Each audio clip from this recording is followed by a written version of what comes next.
You're listening to Errol Parker and Clancy Overall, editors of the Batuta Advocate, on Desert Rock FM. Now, welcome back to the Batuta Advocate podcast. My name is Wendell Hussey. Errol Parker is sitting alongside me today, and we're doing something a little bit different, I guess, delving into the news cycle.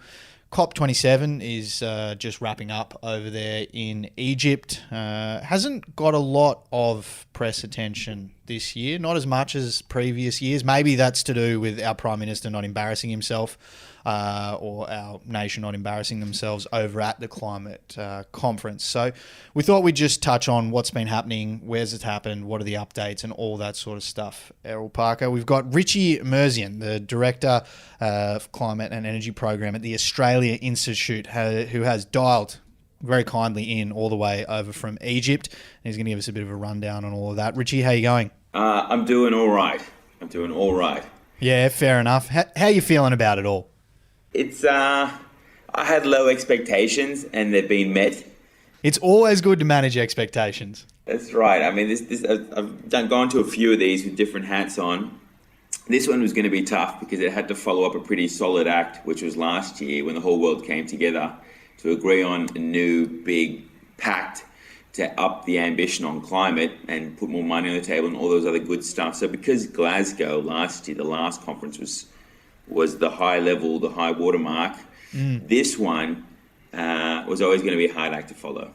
Yeah, fair. And so it hasn't quite lived up. It's been a little bit disappointing. That seems to be a lot of the sentiments from around the world, particularly from countries whose very existence is under threat. Yeah, and that's the main topic for this one. It's basically we've really ballsed up addressing climate change. We haven't done enough to keep global warming to 1.5 degrees, so we're going to hit it, and that's going to be devastating for our neighbours. So in addition to reducing emissions and then trying to build up our adaptation, sea walls and trying to adapt, is there going to be compensation? Is there going to be a compo fund for all these countries that are getting smashed by climate impacts? That's the main topic, and the answer is no, there won't be. And I think that's going to disappoint many people. So what has made this conference disappointing as opposed to previous ones? Is it just, through like a general apathy towards, this impending doom that's going to be causing our children and grandchildren a whole world of grief? Yeah, look, I think there's just a certain level of unfairness to this all, right? There's a bunch of countries that have benefited from industrialization, that are big polluters, that are major exporters of the problem and therefore making a lot of cash, a lot of dosh from it. And, talking about Australia as one of many here, and they're not necessarily willing to put money on the table to help those who haven't caused this problem but are getting the full brunt of the impacts. So it's that level of unfairness that it's just really hard to measure, because in the UN system, especially in this one, all decisions are by consensus. So, there's 190 plus countries that all have to agree on everything. So if you've got one problem, that's it. It can derail it. So you've got this common denominator that's always low. And when you have a big, important meeting like Glasgow, all the leaders come and the peer pressure kind of builds it up a bit. But with this one, you just didn't have the same momentum. And also, like, this town that I'm in, Sharm el-Sheikh, is a bit of a weird one as well. Yeah, I want to talk about the hosting in Sharm el-Sheikh, but why didn't the leaders make the trip out there this time? I know Albo copped a bit of flack for not heading over there. He sent Chris Bowen over, who gave an address where he took down the World Bank, but didn't seem to talk too much about what we were going to do and how we were going to do it. But just firstly, why don't you reckon the leaders made it over there? Was it just like, we did it last year, so we'll just leave it at that? In Albo's defence, it wasn't supposed to be a leaders level meeting. It was just supposed to be that whoever's responsible for it should go there and help sort it out. But, the Egyptians got all excited. They're like, we want leaders too. And so they invited all the leaders anyway. So this mismatch where you had leaders come and then you didn't really have an agenda for them to deliver in the same way. And you hadn't done the heavy lifting, so everyone was in the spot where they could agree on it as well. So this mismatch didn't really work. But I have to say, in their defense, it was useful hearing from some leaders, because they said, look, we've just had this massive energy crisis. Energy prices are through the roof. We've got this war in the Ukraine. There's this tension between the US and China, the two biggest emitters. They're not really talking anymore. So things have gotten harder, not better in the last 12 months. But, and this is what like France and the UK and even Italy were saying, we're still going to stick to the long-term goal. We're still going to try and do what we can in the long term, get to net zero. But in the meantime, it's going to be a bit choppy as we just make sure we provide the energy we need and however we need to do it. Yeah, it was interesting for you to mention that two of our largest emitters on Earth aren't really open to opening up their books and sort of getting on the same page as the rest of us. What type of impact could the rest of the world have on climate change if the big two aren't going to come to the table? Yeah, it's a much tougher ask. I mean, one of the big things in Glasgow that was successful was that you had this surprise agreement that China and the US had stitched up where they planned to cooperate on climate solutions and saw this as an opportunity to build bridges and rah. And that really helped kick things along. But ever since Nancy Pelosi went to Taiwan, the Chinese have been pissed off at the Americans and they stopped their cooperation on this. It might patch up in a couple of days. I think Biden is meeting with or did meet with Xi Jinping, so hopefully things are a bit better. You know, they've made up and kissed and maybe they'll do a bit more cooperation. But it makes it much harder. Yeah, it's almost like Taiwan just might have to take one for the team. And, for the rest of the planet to... Just keep those microchips coming. Yep. You mentioned there the targets that people are still trying to push ahead to. I noticed that there's been a fair bit of chat about that 1.5 degree of warming target, which is we want to try and limit global warming to 1.5 degrees. Don't want it to go any higher than that for obvious reasons. But I noticed there's been just a bit of chat across a few days there of the conference of people just going, well, maybe we can't actually commit to that. We're going to go past that. It's pretty much inevitable, and maybe that was an unrealistic target and we should just move on and lower our expectations a little bit more. That's so soft. It's such a cop-out. Like, the whole point of having an ambitious goal is that, it's ambitious. And for some of these countries, 1.5 is just devastating, and you know what's going to happen, right? The ones who don't want to take climate action, the ones who are very happy with us just continually being fueled by fossil fuels, they're going to take that and be like, well, see, there's evidence that, it's just going to be a bit too hard and we should just open up a few more mines or crack open some more gas. So that's the problem, right? Yeah. And so it's good to see that there was this vanguard pushing against it. I mean, the Pacific Island nations say we need 1.5 to survive. And it's pretty hard to backtrack from that, even if you are struggling to meet it. Yeah, I noticed, I think it was the Prime Minister of Antigua who was saying 1.5 to survive, and we're actually not that keen on just relocating our entire nation somewhere because, what are we going to do? How are we going to do all that? Another thing I noticed that had been on the agenda was calls for compensation and for the likes of the big two that Errol Parker just mentioned to basically open up the checkbook and start writing out some checks. That seems extremely unlikely. Is that the case? Oh, yeah, mate, totally. I had to do the negotiations for this for Australia about 10 years ago, like sitting in the room and managing this issue. And at the end of the day, developed countries don't want to be liable. So, they just don't want to. Just like your employee doesn't want to be liable if you trip and fall, And also, the compensation will be endless. You just think about how smashed Australia's got in the last couple of years from these supercharged climate impacts like the Black Summer bushfires or the floods or the drought. And then you think about that times everyone else.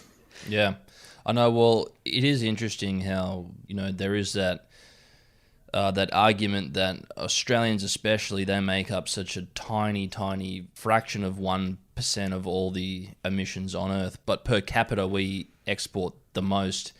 What impact do you think it would have if Australia moved away from a policy to extract things like coal and gas and put them on a ship, and then they're no longer our problem? If we stopped doing that, what type of impact could we see? A big impact. It's the drug dealer's defense, right? I'm not responsible for who uses my drugs, but I do want to sell a lot more of them. Someone else will do it, If you pull out, someone else will do it. That's right. And it will have a major impact if Australia stops. Put it like this. We crunched some numbers at the Australia Institute and we said, well, who's the biggest exporter of fossil fuels? When we added it all up and compared the countries, it was Russia, Saudi Arabia, then Australia. So Australia gets a podium place. when it comes to dealing fossil fuels to the world, when it comes to selling the problem. And so not only is this an example of what Australia is doing now, they have over 100 new projects in the pipeline, over 70 coal, over 40 gas that it wants to open up. When you add up the emissions from those, that's like opening up 200 new coal-fired power stations. So we don't even have a policy to stop opening up new ones, let alone dealing with our existing ones. And if we have a net zero policy, which we do, and we legislated it, and the places we sell this stuff to, China, Japan, Korea, all have net zero policies, then we need to come up with a plan to stop growing the problem. And that's the real opportunity for Australia. How feasible is that? I know we hear in the news cycle, no new coal projects, no new gas projects, no new oil projects in Australia. How actually feasible is that? If we were to put a stop on that and go, righto, from tomorrow, no more are approved, what would be the fallout and how would that actually work? Mate, it's entirely feasible. I mean, this is the other thing. We've just had the wool pulled over our eyes when it comes to our fossil fuels, right?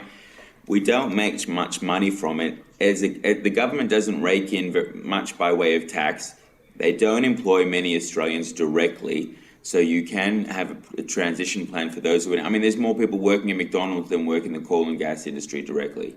Not many at McDonald's on 180K a year. No, but we can basically have a transition plan. If you go to a coal, and we're talking here as well, and this is what you often hear, what are we going to do about these workers? But we're saying don't grow new mines and don't grow the problem by having new mines and new gas fields, right? Like, we're just putting ourselves in a further situation. The other thing is most Australians think this is a really big thing, right?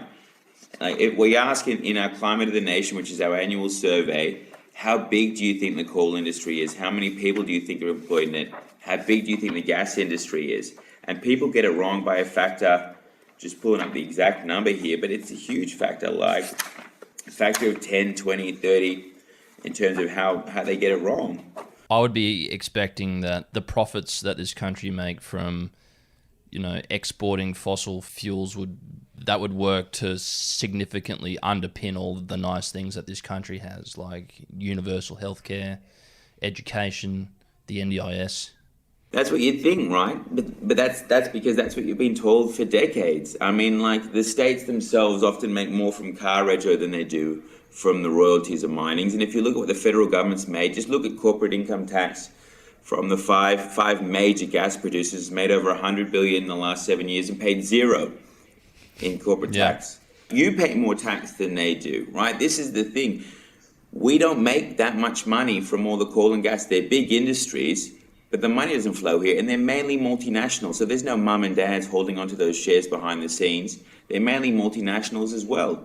So they keep most of the money. There's very few Australians directly employed in it. There's very few Australians that actually own a piece of this. Yeah. And so here we are protecting an industry that's killing our planet while we don't make much from it.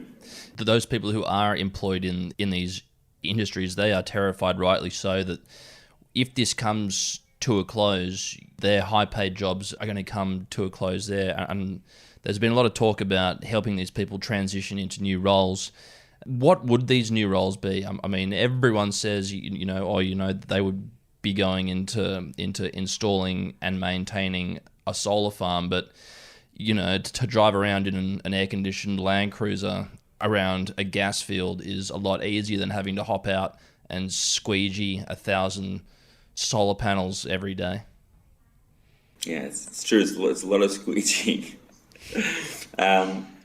Look, these jobs can be anything, right? Like, it's not just that you're going to stop that job and then you're going to do this job over here. There's all the jobs in the middle. But if you do take, say, a coal mining site that's going to close down, and a lot of these communities know that it's inevitable, that this is going to happen, just like coal-fired power station workers. And so the key is having a plan. Like, pretending like shit's not going to change, just putting your head in the ground is just a recipe for disruption and disaster. So having a plan doesn't necessarily mean that you're, that you're copping out. It just means that you're planning for people's well-being. And the other thing is, if, say, you do take a coal mine, more often than not, there's a huge amount of jobs in decommissioning, well-paid jobs in decommissioning. Basically, like, these sites are wrecked. it's packing it down. So you take the workforce of a coal mine, about a third could get the jobs for decommissioning, about a third would probably retire because the workforce is actually more on the older side rather than the younger.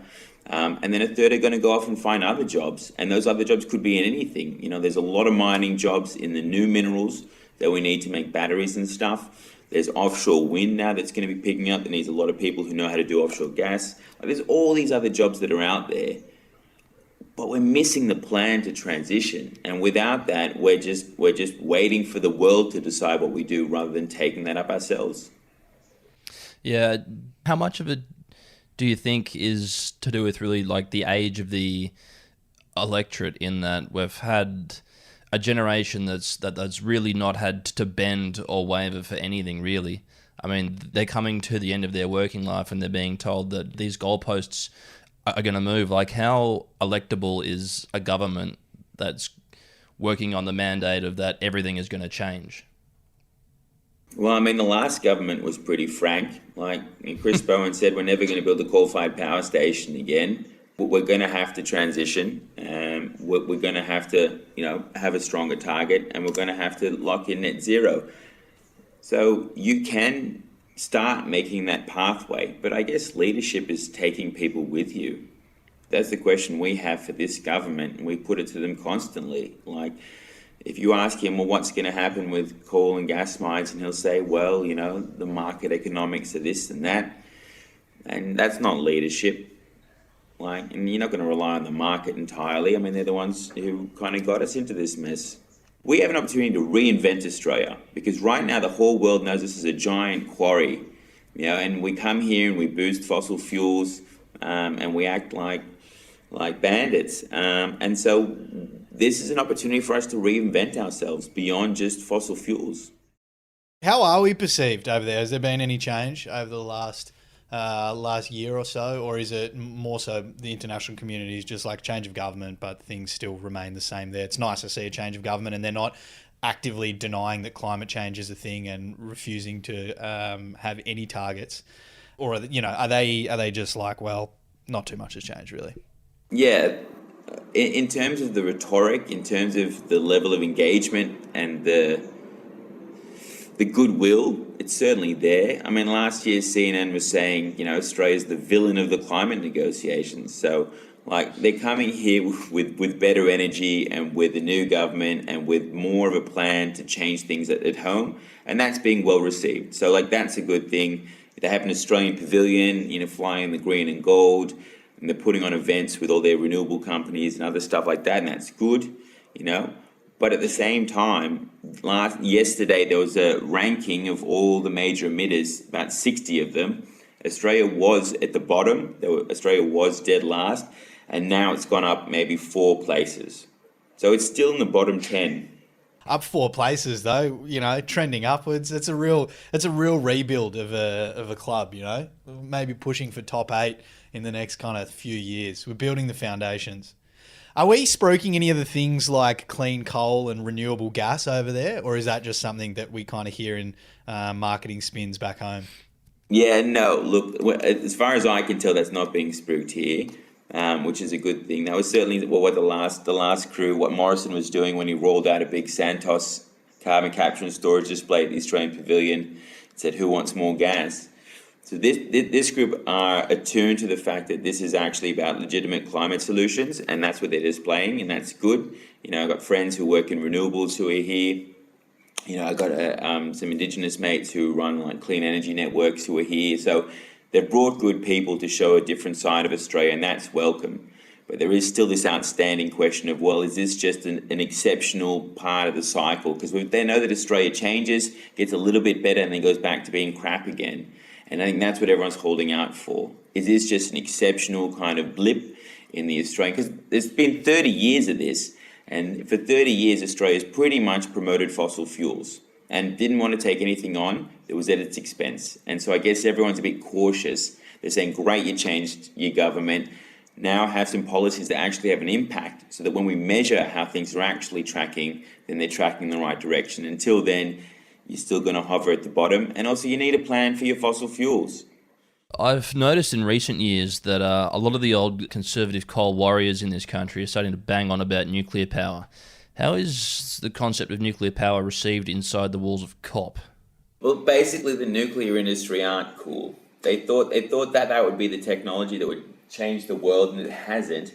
And so they hire all these young people to walk around in blue shirts talking about how cool nuclear is at all the stores. They're kind of like the weird sort of Jehovah's Witness who come knocking on the doors, and they organize like flash dances, and it's just awkward actually talking to the nuclear people, because it's the only technology that just gets more and more expensive. Like it's just an inappropriate solution. In Australia, we don't have it. It would take 2 decades. It's uninsurable. Use a lot of water. It just doesn't make sense. Richie, just mentioned there before about clean coal. That we used to hear a bit about that, and we still hear about that. The one that has been creeping in lately is the use of the word like renewable gas. People are talking about gas being renewable, which sounds like an oxymoron, because it isn't renewable, is it? It comes out of the ground, and once we're out, that's it. Every 80 million years, I guess it would be. Depends what your goalposts are, I guess. Somewhat renewable. Yeah. No, I mean, it doesn't make sense. Like fossil fuels, like you take them and you burn them, and then they have emissions. And the only way you could potentially pretend to clean that up is if you buried some of the emissions underground. And the whole idea of carbon capture and storage, right, like burying emissions underground, that technology came from the oil industry. So what they'd do is they'd tap their oil wells, and then the pressure would reduce, and they'd be somewhat depleted, but there'd still be some oil in there. So they'd push down CO2 into the ground, and it would push up more oil. So it's called enhanced oil recovery. That's how carbon capture and storage started. So all they're doing now is they're just putting a plug in at the end. That's the technology. And so 75% of all the carbon capture and storage projects around the world are for enhanced oil recovery. So you could end up with more emissions than what you started because you burn that oil, and it's, so this whole idea that you can somehow keep using fossil fuels because you do this carbon capture and storage, or you'd call it renewables, or you'd buy some dodgy carbon credits to go with it, it's all just bollocks. It's all just the fossil fuel industry saying, no, we can do it, we can make it still work, we can clean our stuff up, just trust us, because you can trust us. Sounds like the introduction of those cool new electronic cigarettes that taste like lychees and watermelon, developed by the oil and the fossil fuel industry's carbon capture and storage. I also wanted to ask you about Sharm el Sheikh as a location. Just looking through some of the photos and stuff, seemed like it could be a set for season 3 of, say, something like White Lotus. It looks marvelous there. It looks really, really good. Also looks quite far away from anywhere. What have you made of a bunch of dignitaries being hosted out at this glorious resort town in the middle of kind of nowhere in Egypt? Like, it's a weird place, mate. Like, there's just desert everywhere, and then water, and that's it. Like, it's this kind of weird joint. And also, like, they just didn't have the facilities to put this on, so all the actual venue where we spend most of our time, they're all just popped up massive, temporary, air-conditioned venues. So you're like, we've come to the middle of the desert, and then you just kind of pop up this stuff that's all completely unsustainable. It just kind of feeds into how silly some of this stuff can be. Timed it perfectly with the Qatar World Cup, haven't they? Yeah, I know. Well, hopefully the people at COP aren't too susceptible to the same things that FIFA are. But one thing I wanted to ask is that if we could have the perfect COP conference, where do you think it would be? Obviously somewhere where it's, on the coalface of climate change, wherever that may be. Look, I mean, having stayed in many crappy places where all the COPs have been hosted, and I've been to, this is my 10th, I think. Like, you just want somewhere that has decent food, decent place to stay, and like good facilities so that you can actually have proper discussions. It's like, build a permanent venue and then just keep having it there, rather than just keep trying to rotate it through all these different places. Like, I've been to 3 Polish COPs. They've all been in different places. Like, 2 of them were in coal towns. And so you had this weird kind of setting. It's it's kind of novel and it's kind of fun for a bit, and then you realise actually, nah, it's pretty unsustainable. So if we have it here, you wouldn't recommend putting it in somewhere like Byron Bay? Well, look, you could. I mean, I think it's probably going to be somewhere that can actually comfortably accommodate, upwards of 30,000 people. Yeah. You'd need to have flights and you need to have the conference center and everything. So I don't know. I haven't spent that much time in Byron. Maybe you guys can tell me. Well, I'd say, the answer is obviously Newcastle. I mean, it's the world's largest coal port, isn't it? It would be a great place to have it. Or Gladstone. I've heard people talk Gladstone. Big gas exporting town as well. Yeah, but you would struggle to have 300 people in Gladdy as opposed to 30,000. If you think that the state of the accommodation in Egypt is a bit on the nose, then I guess coming to Gladstone too, especially in the wet, I think that would sort the wheat from the climate chaff that would. Oh, mate, that's disappointing to hear, mate. It'll probably be in one of our big cities. Look, the government wants to co-host with the Pacific, so it'd probably be somewhere on the Pacific Ocean. So you'd be looking at Sydney or Brisbane, I reckon. I mean, Adelaide would put up a good fight because it's got a good story to tell. Having tried to transition the entire state onto renewables, but it'd probably be one of those big cities there. And then there'll be a couple of pre-meetings in the Pacific itself, which will be good because it'd be good to bring the whole world there to see for themselves what our neighbours are up to and what those challenges look like. Just to kind of summarise the last couple of weeks there in Sharm el-Sheikh, the lovely resort town, do you hold a lot of hope for the next couple of COPs? You said there was a lot of hope out of the Glasgow summit last year, and there'll be more of these COPs coming. It's been running for 20 or 30 years. They'll keep it going. Do you hold a lot of hope for next year and the years on? Do you think we can get some more progress going, or is it maybe going to be a little bit stalled like it was this year with 600 or so fossil fuel lobbyists around and dignitaries flying into a nice place and talking to each other for a couple of weeks? Yeah, look, I have hope. I have hope because having been to many of these conferences, you see the ups and downs, and even if you have a crappy COP every now and then, there is progress. And look, even just between last year and this year, and you can't say that the international system didn't have an impact on Australia's election.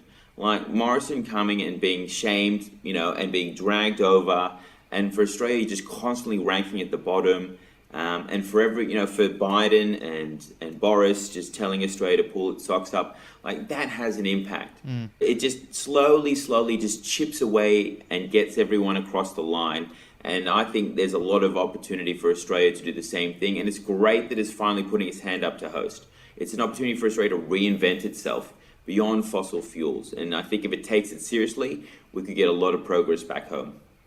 Nice. Hopefully maybe a bit more embarrassment then, if that's what we need. Maybe we need to be embarrassed for the next couple of years leading into each COP, and hopefully they'll have some impact back here at home. Richie Merzian, thanks very much for joining us all the way from Egypt. Really appreciate it. Fly home safe, and we'll talk to you soon. My pleasure, guys.